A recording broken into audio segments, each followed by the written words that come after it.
If you look at the photos from the 2003 Oscar night, you'll see the standard Hollywood glamour. But there is one photo you won't find. It's the one taken inside Sean Diddy Combs' notorious afterparty, moments before Denzel Washington, the most respected man in the industry, reached his breaking point.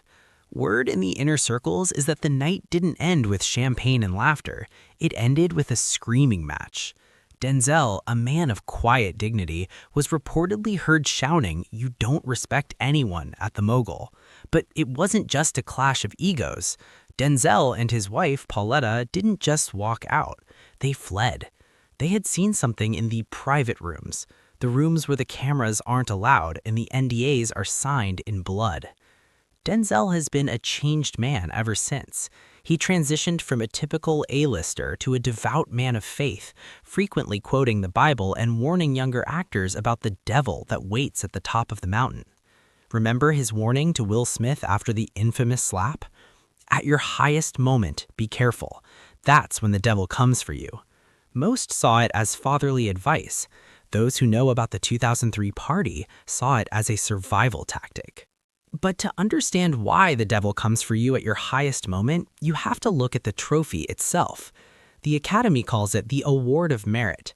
They tell you it's a knight holding a crusader sword standing on a film reel, but history tells a different story.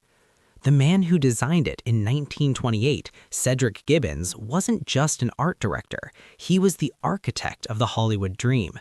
And in the 1920s, the world was obsessed with Egyptomania following the discovery of King Tut's tomb. If you place a statue of the Egyptian god Ptah next to an Oscar, the resemblance isn't just a coincidence, it's an anatomical match. Ptah is the god of craftsmen and architects. He is always depicted as a mummified figure, stiff-limbed, standing on a pedestal, holding a staff. The Oscar statue follows this exact mummified silhouette. In the occult world, Ptah is linked to Sokar, the god of the Underworld and the silencer of the dead. By handing an actor a golden Sokar, the industry isn't just rewarding their talent, they are symbolically mummifying them into the hierarchy. Notice how the Oscar has no mouth? It is the symbol of the silenced initiate. You get the gold, but you lose your voice. Mel Gibson has been shouting this from the rooftops since 1998, and it nearly cost him everything. In a chilling interview that has been scrubbed from most mainstream platforms, Mel recounted a meeting on a New York City rooftop with a legendary actor he refused to work with, Christopher Walken. Mel described the atmosphere turning ice cold as Walken approached. He said Walken didn't walk, he glided, like something out of an old vampire movie. They began talking about the Middle Ages and heinous historical tortures, and Mel realized the man across from him wasn't just playing a character. He looked up, and directly behind Walken's head was the glowing red 666 sign of the Tishman Building, 666 Fifth Avenue. Mel's assistant was so terrified he fled the roof. Mel himself said he realized in that moment that he was looking at the Antichrist of the industry. This wasn't a joke. Shortly after, Mel began speaking about these vampires and shadow people. The industry turned on Mel. They labeled him unstable. But look at the Epstein files that were recently unsealed. Look at the names. Mel wasn't crazy, he was just 30 years too early. Mel Gibson also exposed the producer's rule for women in Hollywood. Naked or dead. Both is better. This sounds like a dark joke until you look at the statistics of the Best Actress category over the last 40 years. Almost every winner has had to perform an humiliation ritual involving extreme nudity or graphic trauma to earn that golden Ptah statue. Take Salma Hayek's experience with Harvey Weinstein.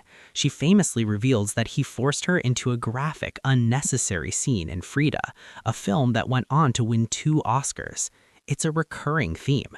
The industry demands a sacrifice of dignity before it grants the reward of prestige. And it's not just the women.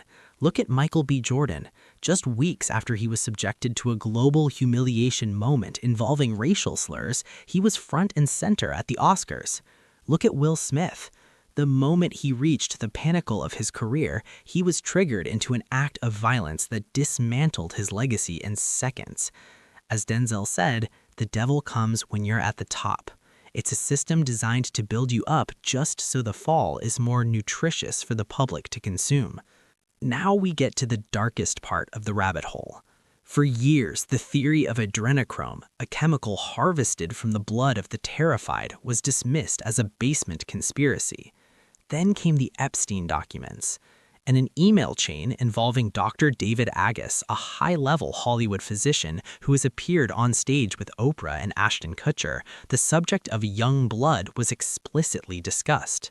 The email stated, "All you need is a blood transfusion from the pack and you reverse aging."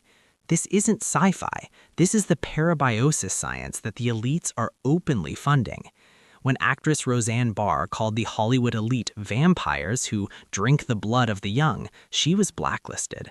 But when you look at the unnatural youth of certain A-listers and pair it with the code words found in the FBI's Pizzagate files, where cheese and pizza stand for something far more sinister, the vampire label starts to feel less like a metaphor and more like a medical diagnosis. The stage at the most recent Oscars was filled with pyramids, all-seeing eyes, and Babylonian geometry. They aren't even trying to hide it anymore because they believe we are too distracted by the gowns and the gossip to see the ritual. But Denzel knows, Mel knows, and now you know. The Oscar isn't just a trophy, it's a golden seal on a contract that most of us would never dare to sign. What do you think? Is the resemblance between the Oscar and the Egyptian god of the dead just a coincidence? Or is there a reason why the world's biggest stars are fleeing the after parties in terror? Let me know in the comments below.